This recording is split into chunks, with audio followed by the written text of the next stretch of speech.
aujourd'hui, euh, ce qui est très important, il faut savoir que on a pas moins de 4300 bureaux de poste à travers le territoire national. Ce que je vous ai dit il y a quelques temps, je me souviens très très bien, quand j'étais très jeune, je partais avec mon père, là, donc on envoyait des mandats CCP. De l'extrême est, ça arrivait à l'extrême ouest en une fraction de seconde. Mais on vulgarisait pas ça. Donc en Algérie, on avait le système de banking le plus, je dirais, moderne depuis très très longtemps. Mais pour nous, c'est un acquis, donc on ne communiquait pas sur ça.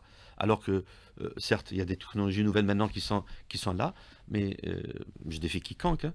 Depuis toujours, on envoie les mandats CCP de bout en bout. C'est à l'instant T qu'on perçoit notre argent. N'est-ce pas une solution qui est complète, qui est moderne, qui est ingénieuse? Donc, certes, il faudra maintenant passer au digital, passer à l'utilisation de la téléphonie, donc dans l'utilisation courante. Donc, ça est d'une.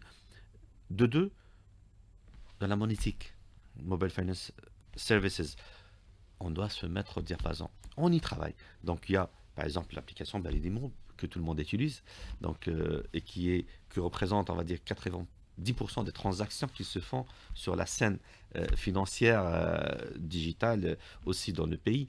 Donc ça aussi, c'est une autre plateforme importante, c'est une autre solution aussi qui est en train d'être modernisée, sur laquelle on travaille. On a donc depuis quelques mois, donc on a mis un plan d'action.